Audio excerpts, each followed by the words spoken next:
Greetings! Welcome to the channel, Northworthy Sagas and Stories.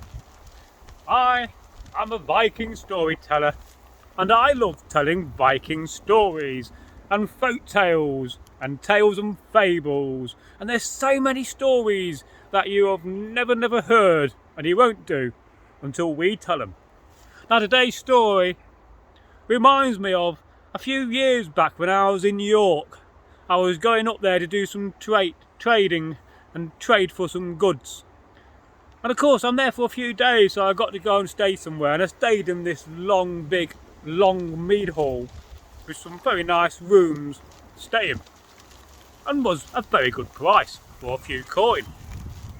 And whilst I was sat around the hearth, the fireside inside the long hall, which was raised off the wooden floor and was basically like a big sand pit with a fire on top, I got talking to a man, and he was indeed a storyteller from York.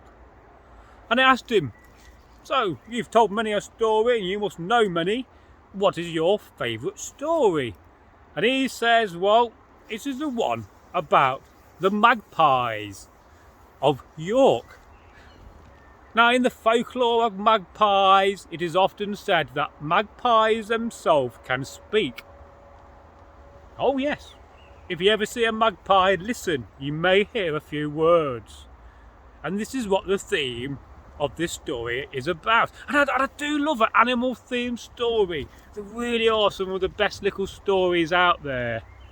And so one day, 1,000 years ago, when the Vikings were at York and living there for over 1,000 years, there was a man, and his name in this folktale is told, a rare case. His name was Gus Grey, and Gus Grey was a big man, a very curious man. He always wanted to find out things and know more, and he liked nothing better than to go out and have a walk. He was quite wealthy, for he lived a long life. He had lived many seasons, many winters and many summers, springs and autumns. And he has raided, he has been to far places. He has been in long ships, the dragon ships of the Vikings, and he has gone Viking raiding, for he himself is a Viking. And because he's wealthy, he has time on his hands to think about nature and to go out.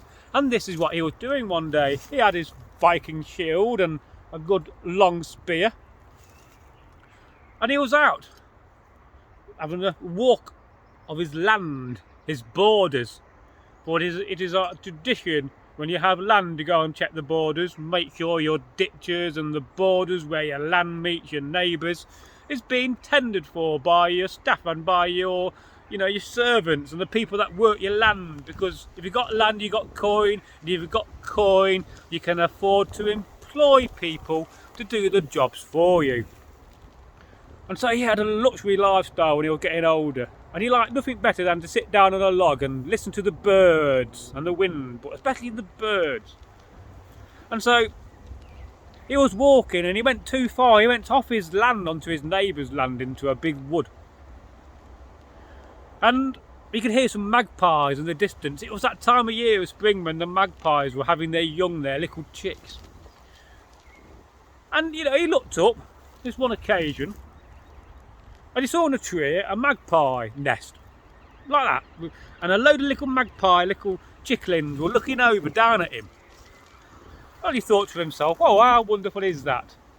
And he thought, I'd love a magpie as a pet. And of course, even 1,000 years ago or more, even more than that, 2,000 into the Iron Age and beyond that time, and the Roman Age, people had pets.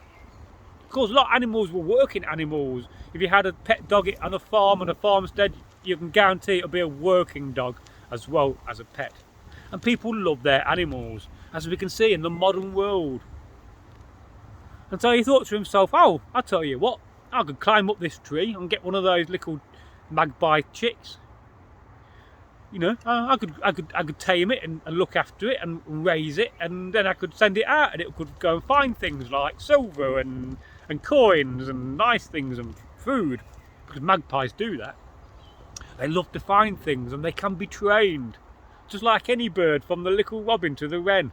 You can tame a bird and get it to feed out your hand if you've got the time and the patience. And that is a wonderful, wonderful skill to have in any age. I've done it myself with robins. And robins are wonderful with their red breast. Of course, a robin is a sign of thaw and good luck, but is also associated in Viking times and in history with the Christ, the White Christ. For it is said that the robin has got his little red breast from when he was perched on the cross that Jesus, that very holy man, was crucified on. As whether that's true, I don't know, but some people like to think that, and you cannot knock somebody for believing in something, because that's what makes the world wonderful. And so our man Gus Gray, big beard, stocky man, thought, oh, I'll climb this tree. He was thinking about it, and he saw a robin, you know, sign of good luck again, and a few wrens flying around. And he looked at the tree and he thought, I could climb this. It's got enough branches. And so he started to climb the tree. The nest was quite a few, you know, quite high up. Probably 2 or 3 spear lengths, you know, for a good 9-foot spear. Like that one leaning against this tree. I love a good spear. And so he was climbing and climbing. At one point during the climb, it got a bit difficult because he had a bit of a leap to go, but he managed just to leap and get a branch and a hand on it and pulled himself up. And he could continue climbing until he got to the part of the tree where the nest was. And it was a big nest.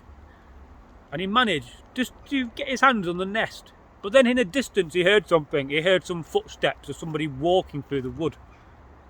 For it was not his land, like I said in the story earlier. And of course, in those times like today, you do not want to get caught on your neighbour's land, especially if you're trying to steal a magpie. Not that magpies really belong to anybody. Nature belongs to itself. I'm sure you agree. And so he got a bit nervous. He thought, oh, I better start climbing down. So he started to climb down, and he got to the difficult bit. But this time when he was trying to slide down and climb down, he fell. And he fell and he fell and he fell until he landed on the floor in a right big thump. If I was walking through a wood and I heard a thump like that, I would think it's a tree falling down. He was all dazed and confused on the ground. Oh dear, that was a bit of a fall. And he looked up at the magpies. And one of the magpies was leaning over the baby magpies and saying, ha ha, look, Gus Gray has fell down, ha ha, laughing. And that is the story of Gus Gray and the Magpies of York. Although interestingly, this story wasn't collected in Yorkshire, it was collected in the Shire of Nottingham. In round about 1914 it was written down. But it's a very old folktale before that, and no doubt it goes way back in history, like a lot of folktales do. They're all passed down by mouth rather than written down, until the folklorists of the 19th century and sometimes into the 18th century started to collect these stories and folktales. And we really must be thankful for the generations of folklorists that have gone and saved these wonderful stories. And I do love a good story about birds and magpies. And there's a few I know, oh yes. And I will tell them in another occasion. If you have enjoyed this video, if you like the channel, if you love what we do at Northworthy, Sagas and Stories, then please do 2 things for me. Number 1, share the video. By sharing the video, that will really help the channel to reach a wider audience, so that we can go worldwide and get that one viral video that we need. And number 2 is like the video.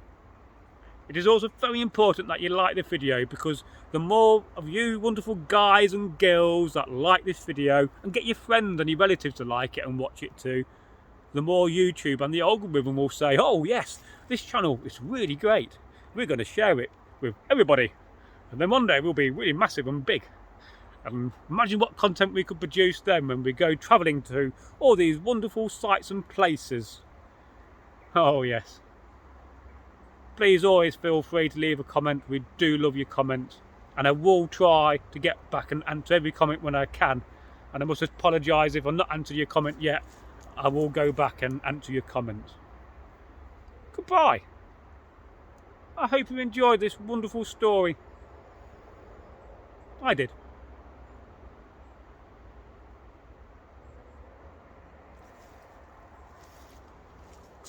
Good old Viking shields and spears.